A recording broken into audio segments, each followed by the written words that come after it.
continuons à étendre dans ce cours les théorèmes de la dimension finie aux espaces euclidiens. Donc on avait vu dans la dimension finie un théorème qui s'appelait le théorème de la base incomplète, qui permettait à partir d'une famille libre de compléter cette famille libre en une base de l'espace vectoriel dans lequel se situent les vecteurs. Ici, il s'agit de démontrer le même genre de théorème, mais non pas en partant d'une famille qui est simplement libre, mais en partant d'une famille orthonormée pour obtenir une base orthonormée. Alors déjà, une famille orthonormée est une famille libre, donc déjà cette famille, on pourrait la compléter en une base sans aucun problème. Mais n'oublions pas qu'on veut ici une propriété supplémentaire, on veut récupérer à la fin une base orthonormée. Alors démontrons ce résultat. Eh bien, je vais utiliser les théorèmes précédents, notamment le fait que tout sous-espace vectoriel possède un supplémentaire orthogonal.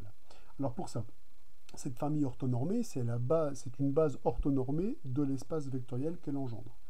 Donc ça paraît naturel d'introduire ici l'ensemble engendré par les vecteurs E1, EP.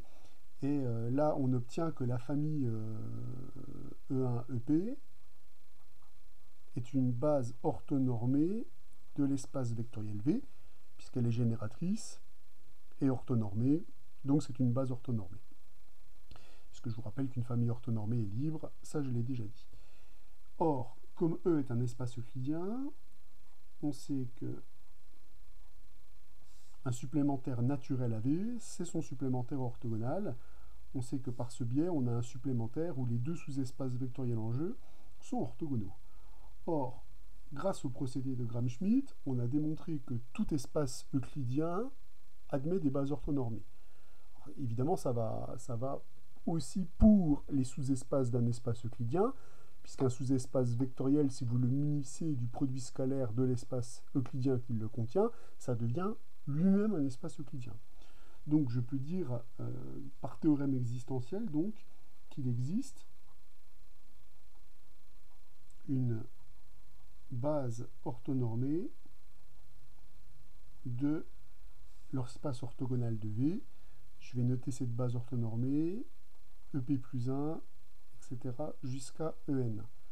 Donc je peux la nommer sous cette forme-là, puisque je sais toujours par le cours que la dimension de l'orthogonale de V, c'est la dimension de E moins la dimension de V. Or, la dimension de E, c'est N, la dimension de V, c'est P. Donc, par conséquent, le nombre de vecteurs qu'il y aura dans une base de l'orthogonale de V, c'est N moins P. Je peux donc bien indicer les vecteurs sous cette forme-là. Et donc, je constate que si je réunis la base orthonormée de V, c'est-à-dire la famille orthonormée qui est donnée dans l'énoncé, avec la base orthonormée de l'orthogonale de V, eh bien on sait qu'on obtient déjà une base de l'espace vectoriel E, puisqu'on sait qu'en réunissant deux bases de deux sous-espaces vectoriels supplémentaires de E, on obtient une base qui est adaptée à la somme directe. Donc une base de E adaptée à V plus l'orthogonale de V est égale à E. De plus, cette famille, elle est clairement orthonormée. Celle-là l'est, celle-là l'est. Et ensuite, si vous prenez un vecteur dans cette famille et un vecteur dans cette famille, ils sont forcément orthogonaux, puisque V est orthogonale à son orthogonale. Donc on obtient directement que la famille B est une base orthonormée de E par construction. Donc, puisque la seule chose qu'on a véritablement à dire, le produit scalaire de EI par EJ est nul lorsque I est compris entre 1 et P, et lorsque J est compris entre P plus 1 et N. C'était finalement la seule chose qu'on avait à vérifier. Et ça, c'est acté par le fait que EI est un vecteur de V et que EJ est un vecteur de l'orthogonale de V, et que par conséquent, ces vecteurs sont orthogonaux. Donc on voit finalement que pour atteindre une base orthonormée à partir d'une famille orthonormée, les choses sont très très simples. Il suffit d'aller piocher ces vecteurs dans l'orthogonale, et on a même des outils plus rapides qui nous permettent de construire directement une base orthonormée de l'orthogonale.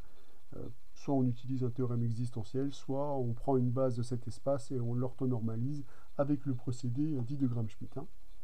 Alors le théorème que je vais maintenant étudier est un théorème hors programme. Il faudra que vous le preniez comme un exercice et comme une connaissance supplémentaire pour pouvoir anticiper certains exercices. L'énoncé du théorème de Riesz est le suivant. Si je me place dans un espace euclidien, je peux construire un isomorphisme entre E et l'ensemble des formes linéaires sur E par l'application qui a un vecteur U associe cette forme linéaire particulière qui est construite à l'aide d'un produit scalaire. Alors on verra que ce qu'il y a de remarquable dans le théorème dit de représentation des formes linéaires de Riesz, hein, pour dire que les formes linéaires se représentent avec des produits scalaires, c'est que l'isomorphisme qu'on construit entre E et l'ensemble des formes linéaires sur E ne dépend pas de la donnée d'une base de E. Nous, quand on avait cherché à créer des isomorphismes entre des espaces vectoriels, rappelez-vous dans le chapitre sur la dimension finie, on avait dit c'est pas compliqué, hein, un isomorphisme, il suffit d'associer à une base de E une base de l'espace vectoriel F pour créer un isomorphisme entre les deux. Donc les isomorphismes étaient naturellement construits par la donnée d'une base de l'espace de départ et de l'espace d'arrivée. Donc là, on pourrait légitimement s'attendre à ce que la construction d'un isomorphisme entre E et les formes linéaires sur E dépende de la donnée d'une base de E. Et ce qui est très puissant dans le théorème de Riesz, c'est que cet isomorphisme, justement, ne dépend absolument pas de la donnée d'une base de E. Alors, passons à la démonstration. La démonstration est intéressante, hein, ça pourrait être une question d'un sujet de concours, une question difficile d'un sujet de concours, et on va voir comment s'en sortir en appliquant les règles que je vous ai demandé d'appliquer et les théorèmes de la dimension phi. Alors déjà, avant toute chose, on doit démontrer que l'application phi est linéaire. Donc, c'est la première chose à faire. Montrons que l'application phi est bien une application linéaire. Alors pour ça, on sait faire, hein, c'est la définition. On va se donner deux scalaires alpha, bêta, donc dans R, puisqu'on travaille dans un R espace vectoriel, et on va se donner deux vecteurs que je vais appeler U et V, deux vecteurs de E. Donc l'objectif est de calculer l'application phi de alpha U plus bêta V, et de montrer que ceci est égal à alpha phi de U plus bêta phi de V. Donc l'objectif est de démontrer ça. Alors, si je regarde ce que c'est que cette application, par définition, si j'applique les notations qui sont ici, c'est phi indice alpha U plus bêta V. Si on regarde un petit peu ce qu'on manipule, hein, c'est quand même la moindre des choses en mathématiques, ceci est un élément de l'ensemble d'arrivée. C'est-à-dire ceci est une forme linéaire de E dans R. Moi, ce que j'aimerais démontrer, c'est que cette forme linéaire-là, c'est alpha phi de U plus bêta phi de V, autrement dit alpha phi indice U plus bêta phi indice V. Mais la question légitime qu'on doit se poser, c'est pour montrer cette égalité, comment on montre des égalités dans l'espace vectoriel qui est ici, qui est un espace vectoriel de fonctions. Eh bien, on vient de le dire. Étant donné que c'est un espace vectoriel de fonctions, comme j'ai les mêmes ensembles de départ et d'arrivée, je dois montrer qu'ils ont les mêmes images. Donc, je vais me donner tout de suite x, un vecteur de E, et je vais calculer phi de alpha u plus bêta v appliqué au vecteur x. Donc là, j'applique la définition. C'est le produit scalaire du vecteur x par le vecteur alpha u plus bêta v. Là, on voit bien une propriété de linéarité arrivée. Effectivement, le produit scalaire, il est linéaire par rapport à sa seconde place. Donc, on va récupérer alpha x scalaire u plus bêta x scalaire v. Ceci, c'est l'expression phi indice u du vecteur x. Ceci, c'est l'expression phi indice v du vecteur x. Et par définition de la somme de deux fonctions, on obtient alpha phi u plus bêta phi v appliqué au vecteur x. Donc, qu'est-ce qu'on vient d'établir là? On vient d'établir que pour tout x appartenant à E, l'image de x par cette fonction est égale à l'image de x par cette fonction. Ces deux fonctions sont donc égales. On vient donc bien de démontrer que cette application-là est égale à alpha phi u plus bêta phi v, ce qui par notation sur ces fonctions est égal à alpha phi de u plus bêta phi de v. On vient donc bien de démontrer que l'application phi est une application linéaire qui est bien à valeur dans L2 de R, puisque cette application est linéaire par linéarité du produit scalaire par rapport à la seconde, par rapport à la première place ici, pardon. Il nous faut maintenant montrer que l'application phi est une application bijective, puisqu'elle doit être un isomorphisme. Mais pour cela, je vais quand même m'aider des théorèmes de la dimension finie, puisqu'on sait qu'une condition nécessaire pour qu'une application soit un isomorphisme, c'est que les espaces vectoriels de départ et d'arrivée aient la même dimension. Or ici, on est en dimension finie, puisque je sais que la dimension de l'ensemble des applications linéaires de E dans R, par théorème du cours, c'est la dimension de E multipliée par la dimension de R. Tous deux vus comme des R espaces vectoriels. Or, la dimension de R, vue comme R espace vectoriel, vaut 1. Donc, la dimension de l'ensemble des formes linéaires sur E, c'est la dimension de E. C'est-à-dire 7 égale à n. Je vous rappelle qu'on travaille en dimension finie. Comme l'application phi ici est une application qui est définie sur E à valeur dans L de E de R, étant donné qu'on a deux espaces vectoriels au départ et à l'arrivée qui sont de même dimension et de dimension finie, puisque n est supposé être un entier naturel, non nul, eh bien on en déduit que l'application phi est bijective, ce que l'on aimerait établir, si et seulement si elle est surjective, si et seulement si elle est injective. Moi je vais préférer ici travailler avec l'injectivité. Et l'injectivité elle-même est caractérisée par le fait que le noyau de phi doit être réduit au vecteur nul de l'espace vectoriel de départ, ici E. Donc finalement, si on analyse ce qui se passe au niveau des dimensions et ce que nous offre la linéarité, montrer que phi est un isomorphisme entre E et l'ensemble des formes linéaires de E dans R, c'est simplement montrer que le noyau de phi se réduit au vecteur nul de E. Donc, on va regarder ce qu'on trouve dans le noyau de phi. Donc, en respectant les notations, je vais dire que le vecteur U est dans le noyau de phi, si et seulement si, par définition, phi U est égal à 0. Donc ici, le 0, c'est le 0 des formes linéaires de E dans R. Toujours bien regarder ce qu'on manipule, c'est-à-dire que l'égalité que je suis en train de travailler ici, c'est une égalité qui a lieu dans l'ensemble L2 de R. Alors pour justifier que j'ai cette égalité dans L2 de R, enfin plutôt pour exploiter qu'on a cette égalité dans L2 de R, on va regarder ce que ça signifie. Eh bien, cette égalité de fonction signifie donc que quel que soit x appartenant à E, phi u de x est égal à 0. Alors là, attention, c'est une égalité maintenant de nombres réels. Ce qui signifie en d'autres termes que quel que soit x appartenant à E, le produit scalaire entre x et u est égal à 0. Donc, moi, comme je veux un élément de réponse sur u, je cherche à trouver les u qui vérifient cette propriété. Je vais examiner ce que signifie cette égalité, enfin, cette série d'égalités. Elle signifie que pour tout x appartenant à E, le vecteur x est orthogonal au vecteur u. C'est-à-dire, ça signifie que le vecteur u est orthogonal à tous les vecteurs de E. Donc ça signifie que le vecteur u est dans l'orthogonale de E. Donc qu'est-ce qu'on vient de démontrer sur cette application, sur le noyau de cette application? Ayant procédé par équivalence, on vient de démontrer que le noyau de cette application phi, c'est l'orthogonale de E. Or, l'orthogonale de E, l'ensemble des vecteurs qui sont orthogonaux à tous les vecteurs de E, on a déjà vu que c'était le singleton vecteur nul. Il n'y a que le vecteur nul qui est orthogonal à tous les vecteurs de E. Moralité, on vient de démontrer que le noyau de phi se restreint au vecteur nul, donc que l'application phi est injective, et par les conditions qu'on a examinées ici, l'application phi est bijective. L'application phi est bijective et linéaire, donc phi réalise bien un isomorphisme, a priori, entre l'espace vectoriel E et l'ensemble des formes linéaires de E sur R.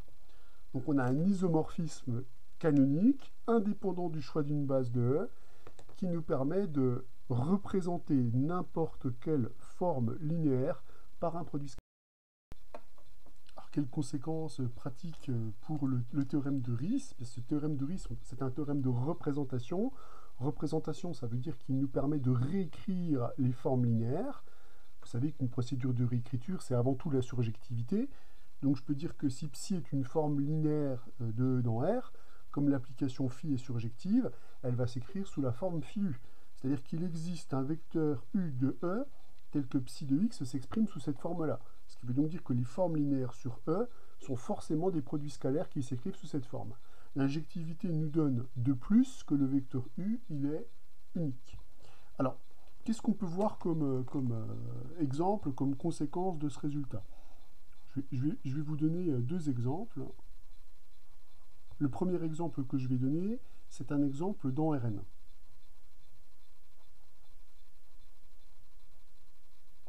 Donc la question, c'est à quoi ressemble une forme linéaire de Rn?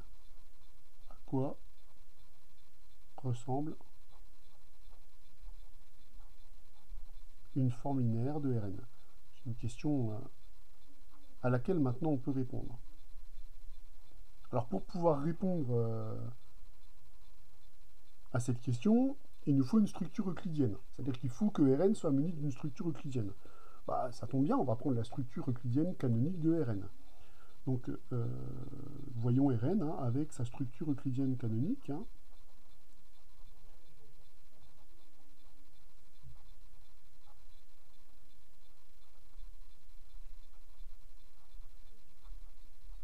C'est-à-dire muni de son produit scalaire usuel. Et là, je peux donc dire quoi? Je peux donc dire que si l'application psi est une application linéaire définie sur Rn à valeur dans R, eh bien je peux dire qu'il existe, en appliquant directement le théorème de Ries, qu'il existe un unique vecteur u dans Rn, c'est-à-dire un vecteur que je peux exprimer à l'aide de ses composantes réelles dans Rn, u1, un, tel que psi du vecteur x est un vecteur de Rn, est égal au produit scalaire du vecteur u par le vecteur x. Mais si le vecteur x, je le représente de la même façon par ses coordonnées, que va donner psi de x? Psi de x, ça va être le produit scalaire du vecteur u et du vecteur x pour la structure euclidienne canonique. Ça va donc être la somme des uk xk pour k varie entre 1 et n. C'est-à-dire qu'une forme linéaire psi sur Rn aura forcément quelle tête? Si je l'écris sous la forme d'une application, pour que vous voyez le schéma, eh bien cette application a un nuplet x1, xn de Rn.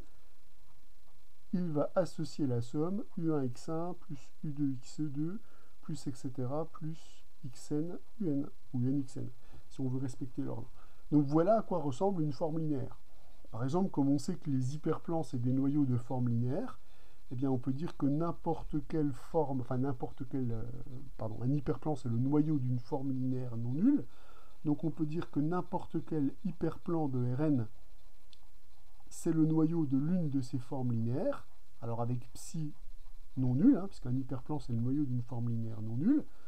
Dire que cette application linéaire est non nulle, c'est simplement dire que le vecteur u ne sera pas le vecteur nul. Et donc, tout hyperplan de Rn s'écrit donc sous la forme de l'ensemble des vecteurs x1, xn, tels que, eh bien, vous avez x1, u1 plus un, xn qui est égal à 0. Si vous spécialisez ça dans le cas particulier de R3, vous voyez par exemple que l'équation d'un plan, puisque les hyperplans dans ce cas-là c'est des plans, c'est une équation de la forme ux plus vy plus wz est égal à 0. Ce théorème de Ries, il permet d'obtenir ça directement, gratuitement, simplement en travaillant avec la structure euclidienne canonique de Rn. Mais n'importe quelle structure euclidienne ferait l'affaire. Je pose une question similaire, à savoir à quoi ressemble une forme linéaire sur Mn de R. Pour ça, le théorème de Ries dit si on a une structure euclidienne sur Mn de R, on sait complètement voir ce que c'est qu'une forme linéaire, Donc on va utiliser le produit scalaire usuel qu'on connaît sur Mn de R, à savoir le produit scalaire dit de Frobenius, qui est défini de cette manière-là, où A et B sont des matrices de Mn de R. Donc, à quoi ressemble une forme linéaire sur Mn de R? Eh bien, si je me donne une application donc définie sur Mn de R à valeur dans R linéaire, que dit le théorème de Riesz? Le théorème de Riesz dit qu'il existe une unique matrice A appartenant à Mn de R, telle que l'application psi se définit avec un produit scalaire. C'est-à-dire que psi de m se calcule à l'aide du produit scalaire de la matrice A par la matrice M ou de la matrice M par la matrice A, peu importe. Or, ce produit scalaire étant complètement identifié, on s'aperçoit que les formes linéaires sur Mn de R, ce sont les applications qui a une matrice M associe la trace de transposée de A fois M. Ce qui veut donc dire que nous, on savait déjà que la trace était une forme linéaire, hein, c'était d'ailleurs quelque chose qu'on a beaucoup utilisé. Eh bien, on a une réciproque à ce résultat, c'est que toutes les formes linéaires peuvent se représenter à l'aide de la trace. Toute forme linéaire se représente exactement sous cette forme-là. Et ça, on pourra appliquer cette règle grâce au théorème de Riesz à l'aide de n'importe quel espace vectoriel de dimension finie pourvu d'un produit scalaire, c'est-à-dire dans tout espace euclidien.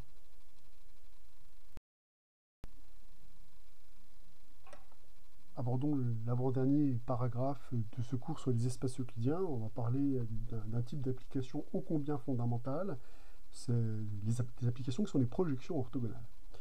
Alors évidemment, ces projections orthogonales font référence à un type d'application qu'on a déjà beaucoup étudié, qui sont les projecteurs. Donc, je vais quand même faire quelques rappels, histoire que vous puissiez suivre le cours dans d'excellentes conditions.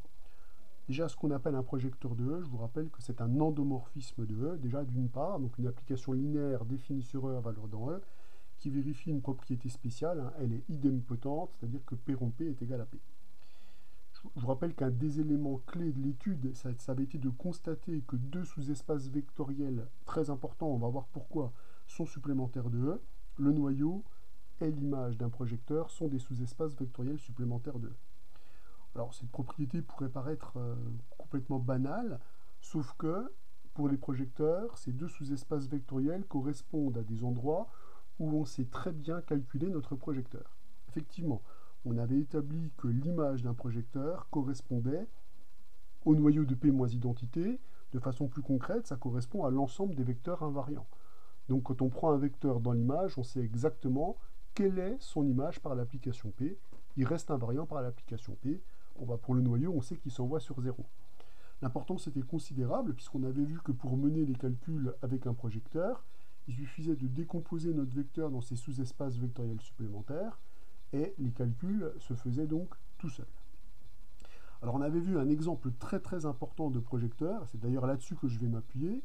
On avait vu que si on se donnait deux sous-espaces vectoriels supplémentaires de E, on pouvait construire un projecteur, même deux projecteurs, pardon, associés à ces deux sous-espaces vectoriels supplémentaires. Je m'explique.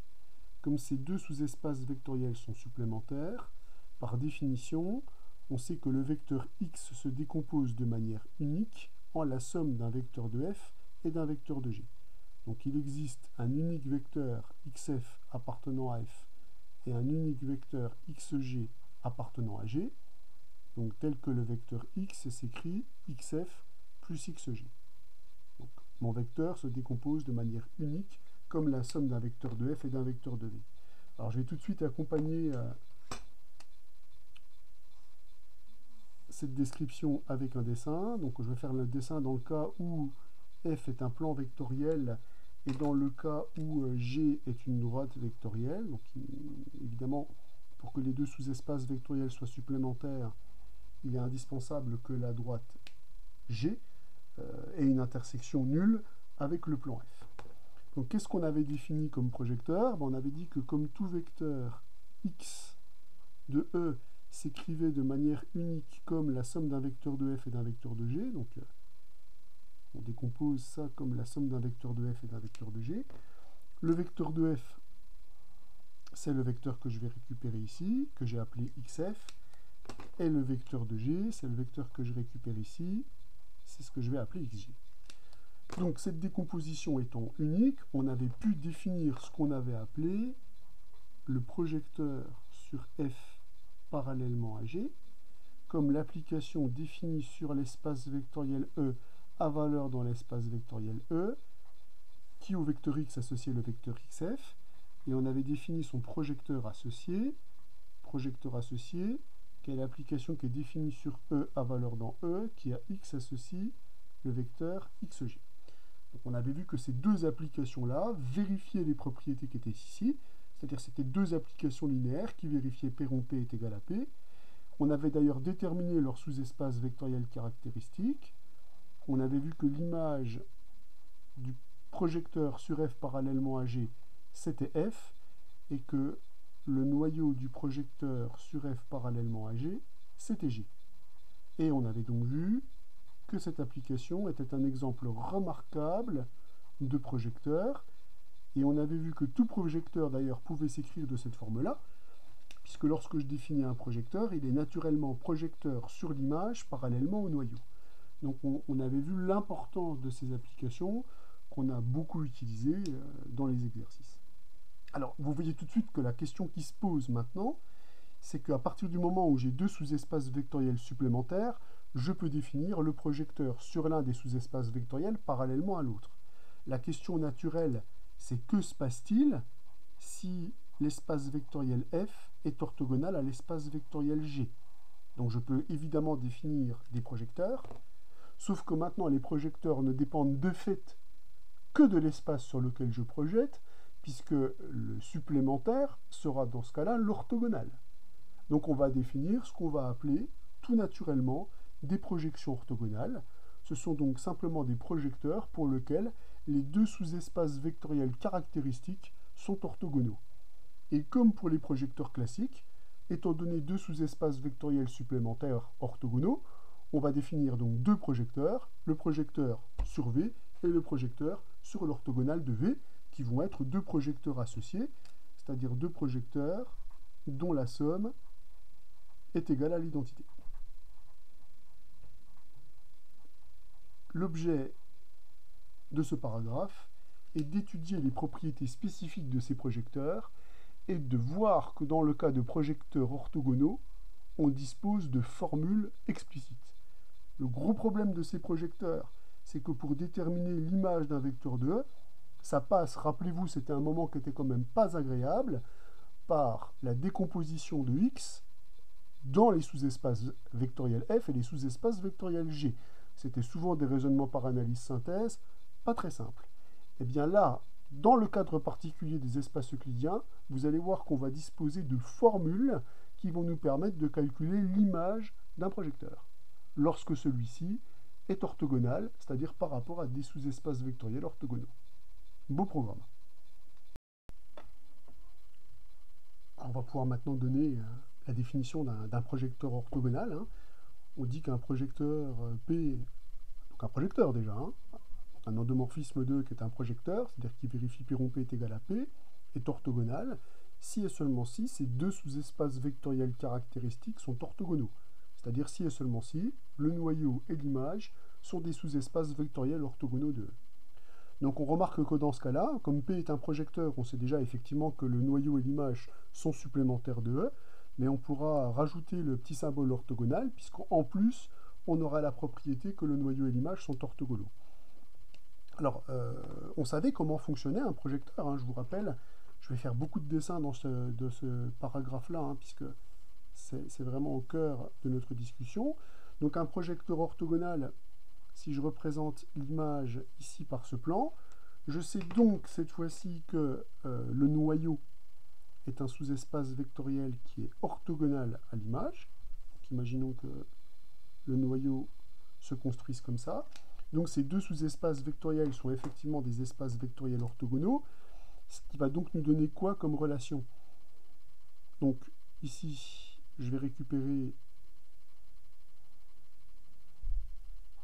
le vecteur P de x, vecteur de l'image,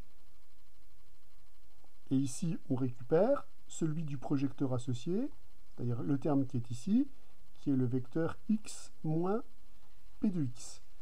Donc, Comme le vecteur x moins p de x, évidemment, c'est un vecteur qu'on retrouve là, c'est la projection associée. Vous voyez tout de suite que comme les vecteurs du noyau et les vecteurs de l'image sont orthogonaux, la conséquence de ce résultat, c'est que quel que soit x appartenant à E, le produit scalaire entre le vecteur p de x et le vecteur x moins p de x sera donc nul. Donc on a une relation intéressante géométriquement entre les deux vecteurs qui composent mon projecteur. En effet, je vous rappelle qu'on avait démontré que dans un projecteur, quand on avait décomposé le vecteur x, la composante dans l'image, c'était évidemment p de x, et la composante dans le noyau, c'était x moins p de x. Donc on récupère cette propriété ici. Alors ensuite, si je me donne un espace euclidien, et si je me donne V un sous-espace vectoriel de E, ce que j'appelle, quand j'appelle la projection orthogonale sur V, c'est la projection sur V parallèlement à l'orthogonale de V. Alors tout ça, évidemment, ça a un sens, encore une fois, si je m'amuse à faire des dessins. Ça a un sens, pourquoi? Parce que pour construire un projecteur, il nous faut deux sous-espaces vectoriels supplémentaires. Or, on sait justement que V et son orthogonale sont des sous-espaces vectoriels supplémentaires. Donc je peux parfaitement définir la projection orthogonale sur V, et je peux juste dire la projection orthogonale sur V, puisque le mot orthogonal fait référence au fait que on fait la projection parallèlement à l'orthogonale de V. Alors si au lieu de me placer dans l'espace, je me place dans le plan, si je me donne deux sous-espaces vectoriels orthogonaux pour le produit scalaire usuel de R2 du plan, donc si je me donne deux sous-espaces vectoriels orthogonaux au sens de l'angle droit, imaginons que j'ai V ici, l'orthogonale de V sera située ici, et donc mon vecteur ici, x, se décompose. Là, je n'ai plus besoin de la décomposition sur l'orthogonale. Comme j'ai pris des sous-espaces vectoriels orthogonaux pour l'angle droit, et bien ici, le vecteur p de x, c'est le vecteur que j'obtiens ici. Voilà le vecteur pv de x. Évidemment, vous récupérez le projecteur associé, c'est-à-dire le projecteur sur l'orthogonale. De la même façon, ici, vous récupérez PV orthogonale de x. Puisque je vous rappelle que V, je peux l'écrire comme l'orthogonale de l'orthogonale de V. Donc, je peux bien prendre le problème dans l'autre sens.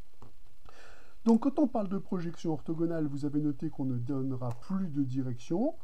On dira simplement la projection orthogonale sur V, puisque la direction dans laquelle on projette, c'est la direction de l'orthogonale.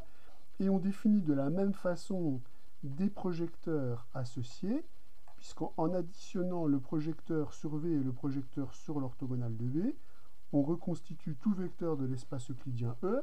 Donc on dispose évidemment de la relation que la projection sur V, auquel j'ajoute la projection sur l'orthogonale de V, eh bien ça me donne évidemment l'ensemble E.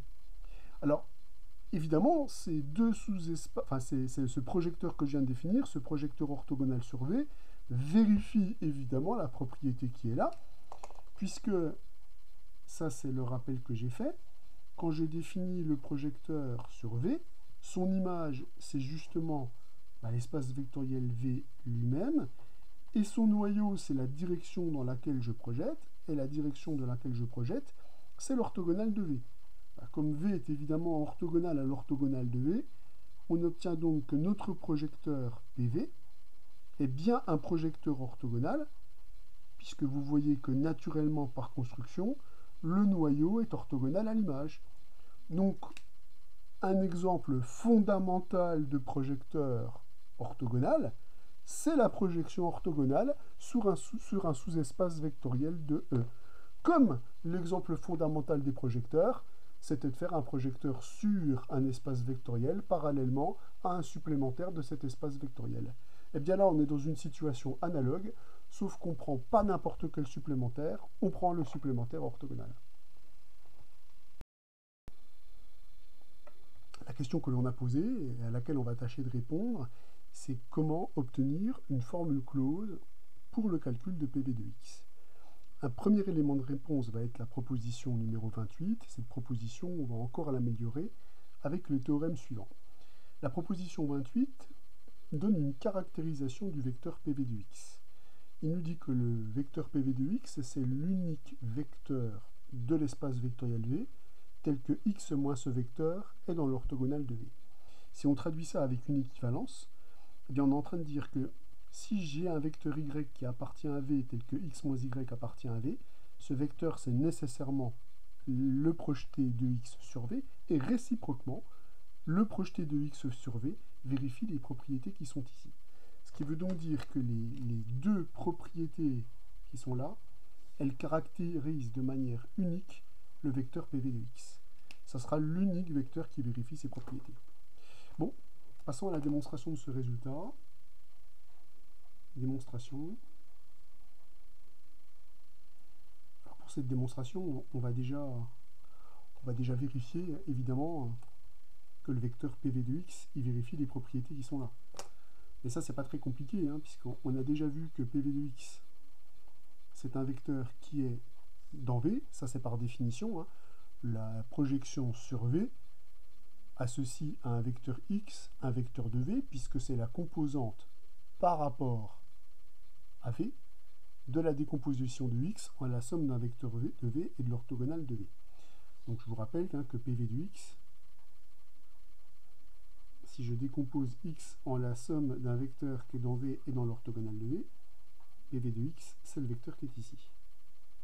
Du coup, vous obtenez directement que x moins PV de x est aussi dans l'orthogonale de V, puisque x moins PV de x, c'est x V orthogonale, qui, par définition, est justement la composante par rapport à l'orthogonale de V. Donc vous obtenez un vecteur qui est bien dans l'orthogonale de V. Donc, on a déjà le fait que le vecteur PV de x, il vérifie les propriétés caractéristiques. Alors maintenant, il s'agit de démontrer que si un vecteur vérifie ses propriétés caractéristiques, alors il est égal à PV de x. Donc là maintenant, après cette implication-là, on va traiter l'implication directe. Je vais me donner un vecteur y qui vérifie ses propriétés. Donc y appartient à v tel que x moins y appartient à v. Et on va montrer que y c'est PV de x.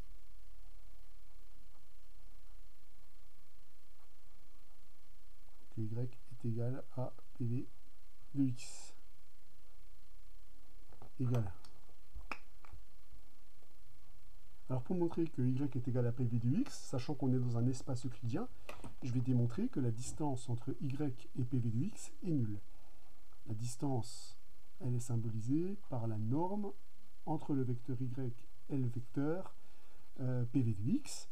Et comme c'est une norme euclidienne, je vais évidemment la calculer au carré. Donc déjà, j'écris ce que c'est que par définition cette norme. Cette norme, c'est le produit scalaire y moins PV scalaire y moins PV. Et je vais développer ce produit scalaire en faisant bien attention aux endroits où se trouvent les différents vecteurs.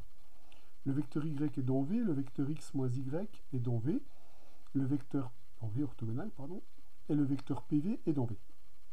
Donc là, comme ce vecteur-là est dans V et comme ce vecteur-là est dans V, la composante qui est ici est une composante qui est dans V. Donc je vais développer cette expression-là en prenant bien en compte le fait que j'ai intérêt à garder un vecteur de V d'un côté et faire apparaître un vecteur de l'orthogonale de V de l'autre côté. Pour faire apparaître ce vecteur de l'orthogonale de V, je vais m'appuyer sur ce que je sais déjà, que x moins PV de x appartient à l'orthogonale de V, et que x moins y appartient à l'orthogonale de V. Moralité, qu'est-ce qui serait intéressant de faire apparaître dans ce membre-là, puisque j'ai dit que je conservais celui-ci? Eh bien, pour montrer que cette norme est nulle, donc que ce produit scalaire est nul, il faut que je fasse intervenir des vecteurs de l'orthogonale de V. Donc je vais utiliser le théorème belge pour introduire le vecteur x et le supprimer. Donc c'est le même produit scalaire que je suis en train de calculer, sauf que vu que ce vecteur est dans V, je vous ai bien dit, et on va bien faire apparaître des vecteurs qui sont dans l'orthogonale de V. Du coup, le vecteur qui est là, lui, il est dans l'orthogonale de V, et le vecteur qui est là, il est aussi dans l'orthogonale de V. Ça, on l'a démontré, et ça, on l'a en hypothèse. Comme l'orthogonale de V est un espace vectoriel, une somme de vecteurs de l'orthogonale de V est encore un vecteur de l'orthogonale de V. Moralité, le produit scalaire entre un vecteur de V et de l'orthogonale de V est nul. Par conséquent, je récupère que la norme de y moins PV de x au carré est nul, donc que la norme elle-même est nulle, donc que y est égal à PV de x. Par conséquent, on vient bien de démontrer que le seul vecteur qui vérifie ces conditions, c'est le vecteur PV de x, parce qu'un vecteur qui vérifie ces conditions est forcément égal à PV de x, et on a montré que le vecteur PV de x vérifie bien les conditions de l'énoncé. Donc c'est une caractérisation de la projection orthogonale sur V.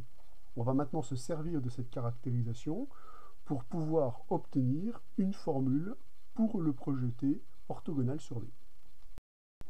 C'est le théorème 29 qui va répondre à cette question. C'est-à-dire que pour calculer le projeté de x sur V, il suffit que je calcule les projetés sur les vecteurs d'une base orthonormée de V. Alors déjà, on est dans un contexte où on sait calculer des bases orthonormées. Je vous rappelle que si on détermine une base de V, on peut récupérer une base orthonormée de V simplement en appliquant à une base de V le procédé d'orthonormalisation de Schmitt. Donc trouver une base orthonormée de V, c'est parfaitement possible avec les méthodes qu'on a vues en cours dans les cours précédents. Étant donné une base orthonormée de V, on récupère que cette projection se récupère simplement en décomposant le vecteur dans la base V et en constatant que les coordonnées de PV dans cette base orthonormée de V, c'est simplement les produits scalaires de x par rapport au vecteur de cette base orthonormée. C'est-à-dire qu'on est dans la même situation que celle qu'on a décrite en début de cours, quand on travaillait dans R2 muni de sa structure euclidienne canonique, et qu'on avait constaté que les coordonnées xy d'un vecteur de R2 s'obtiennent simplement en faisant les produits scalaires par rapport au vecteur de la base orthonormée dans laquelle les vecteurs sont décomposés. Donc là, on s'aperçoit qu'on a le même genre de propriété. Une base orthonormée de V nous dit que pour avoir PV de x, il suffit de faire les projetés du vecteur x sur les vecteurs d'une base orthonormée de V.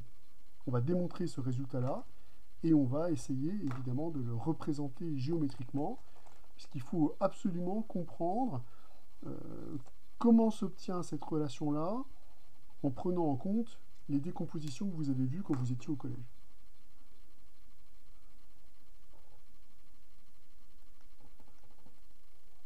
Pour la démonstration de ce résultat, je vais utiliser ma proposition 28 qui me donne justement une caractérisation du projeté du vecteur x sur l'espace vectoriel V, du projeté orthogonal sur V. Cette caractérisation, c'est la conjonction de deux choses. Déjà, PV de x est un vecteur de V. Et deuxième chose, x moins PV de x est un vecteur qui est dans l'orthogonale de V. On sait que ces deux points caractérisent entièrement ce vecteur. Je vais utiliser la caractérisation qui est donnée par ces deux points. Alors commençons par la première, le fait que PV de x appartient à V. Bien, on dispose d'une base de V, puisque je vous rappelle que l'énoncé commence par se donner une base orthonormée de l'espace vectoriel, epsilon 1, etc., epsilon p, est une base orthonormée de V. Ce qui veut donc dire que le vecteur PV se décompose dans cette base orthonormée. Donc la première propriété me dit qu'il existe des scalaires alpha 1, alpha p appartenant à R, tels que PV de x va être égal à alpha 1, epsilon 1, puis etc., alpha p, epsilon p. Ensuite, la deuxième propriété,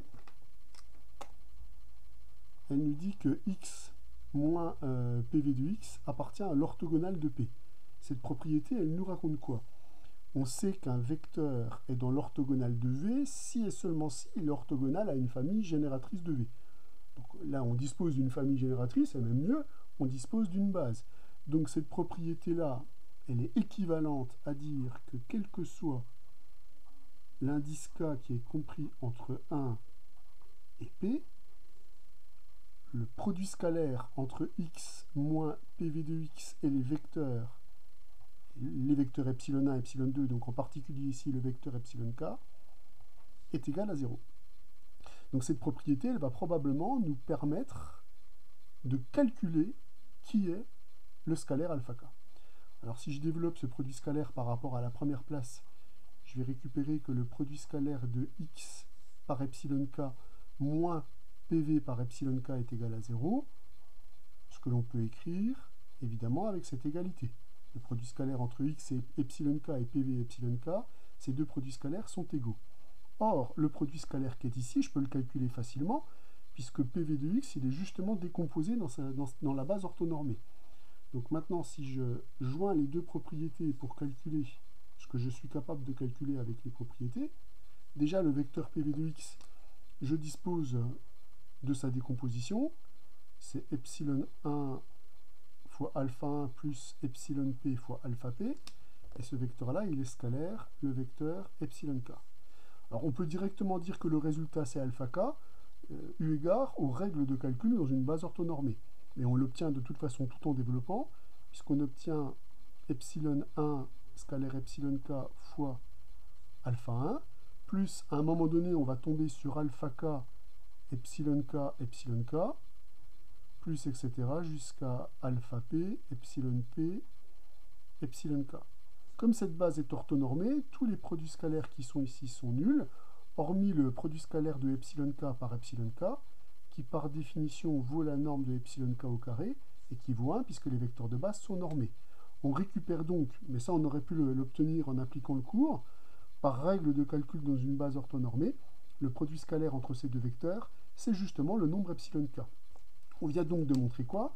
En reportant le calcul qu'on vient de faire ici, on vient donc de conclure que le scalaire alpha k qui est là, c'est donc le produit scalaire entre le vecteur x et le vecteur epsilon k. Et que par conséquent, maintenant on peut enfin conclure que le vecteur PV de x s'écrit donc sous cette forme-là, avec les alpha i qui sont égaux à ça, et pour n'importe quelle valeur de k entre 1 et n. Donc le premier terme qui est ici, c'est x scalaire epsilon 1 fois epsilon 1, plus x scalaire epsilon p, multiplié par le vecteur epsilon p, ce qu'on peut évidemment écrire à l'aide de la somme. Somme pour k variant de 1 à p, de x scalaire epsilon k, multiplié par le vecteur epsilon k. Donc voilà la décomposition de notre vecteur PV de x dans une base orthonormée de V. Et encore une fois, on a les outils pour pouvoir déterminer ces bases orthonormées en appliquant le procédé de Gram-Schmidt.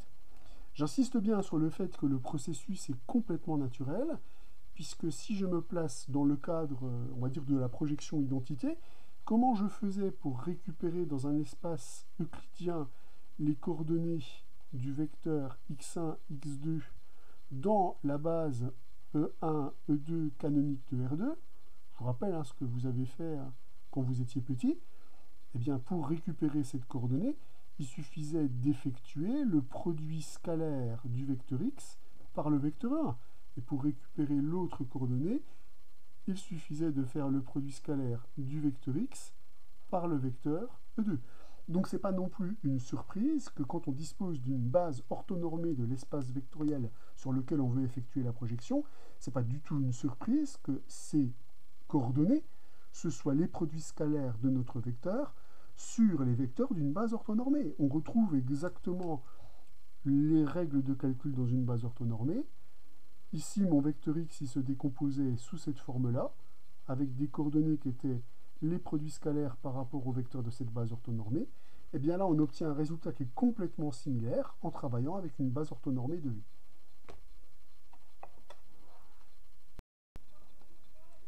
Le premier exemple, la première application fondamentale de ces résultats, c'est déjà d'examiner ce qui me semble être le plus naturel, c'est la projection sur une droite vectorielle. Alors, on a déjà quelques petits éléments. L'élément principal pour moi, l'intuition principale, c'est ce qui se passe dans R2 quand vous décomposez un vecteur dans la base canonique et l'association qu'on peut faire avec le produit scalaire. Donc là, on va se placer dans la situation suivante. On va se placer dans la situation d'une droite vectorielle. Cette droite vectorielle, on va supposer qu'elle est dirigée par un vecteur U. Alors ce vecteur-là, je vais le supposer normé. Alors je peux évidemment toujours le supposer normé. Pourquoi ? Parce qu'on sait que pour normer un vecteur, vous avez dû faire ça sans arrêt en physique et en sciences industrielles, il suffit de le remplacer par U divisé par la norme de U. Là, vous obtenez un vecteur qui sera de toute façon toujours directeur de la droite, puisque proportionnel à ce vecteur, et évidemment normé. Donc je vais supposer, donc, quitte à normer ce vecteur, que ma droite vectorielle, elle est engendrée par un vecteur normé.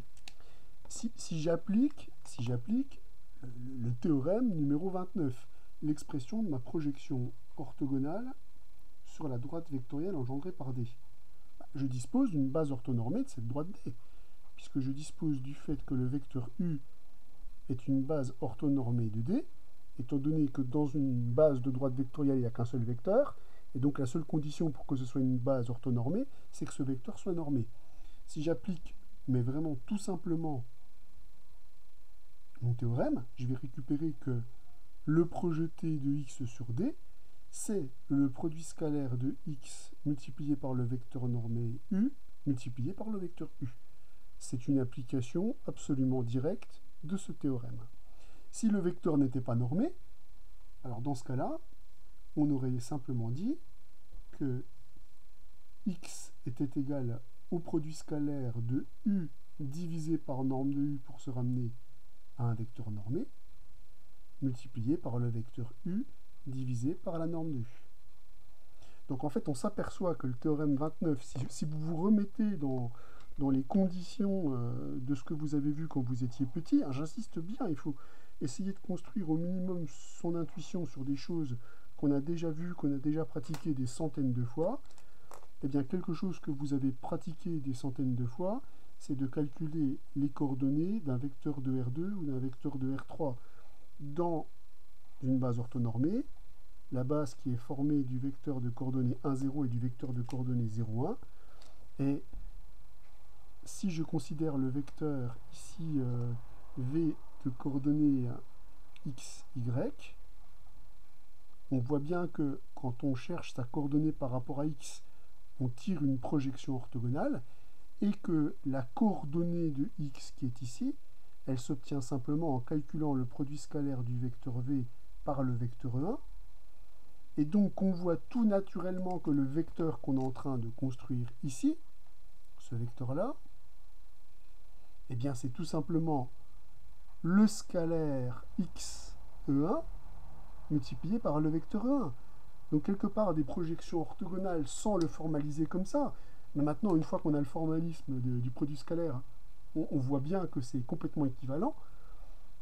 Projeter un vecteur sur une droite vectorielle, c'est calculer un produit scalaire de ce vecteur avec un vecteur normé qui dirige cette droite et qui va correspondre à sa coordonnée par rapport à cette droite. Donc, schématiquement, quand moi je fais ma projection orthogonale ici, imaginez que mon vecteur x, ce soit le vecteur qui est là, eh bien son projeté orthogonal, c'est exactement la même chose que ce qu'on a ici. Le vecteur que je récupère, mon vecteur projection sur D de x, c'est le vecteur qui est ici, et le parallèle est parfaitement applicable, et ce projeté sur D de x, on le voit, c'est le produit scalaire de x par le vecteur u multiplié par le vecteur u. Donc on voit que le parallèle est absolument saisissant, et l'application du théorème numéro 29 nous permet de mettre ça en lumière. Un deuxième exemple absolument fondamental, c'est l'exemple des hyperplans. Donc, second exemple, qui est complètement relié à cet exemple-là. Donc, un deuxième exemple, on va regarder la projection orthogonale sur un hyperplan. Donc, projection orthogonale sur un hyperplan, et on va voir que c'est une notion qui est complètement duale, deux sens du terme. Projection orthogonale sur un hyperplan. Alors on va tout de suite faire le dessin associé. Moi je vais évidemment dessiner dans R3 puisque c'est le seul endroit avec R2 où je sais faire des dessins. Alors un hyperplan de R3, c'est évidemment un plan vectoriel. Donc on va imaginer que V est un espace vectoriel de dimension n-1, donc un hyperplan de E, où la dimension de E est égale à n. Donc je me mets dans les conditions où je peux calculer un hyperplan. Nous, on sait que, comme c'est un hyperplan, l'orthogonale de V va donc être une droite vectorielle. C'est la droite vectorielle que je vais d'ailleurs dessiner en noir ici.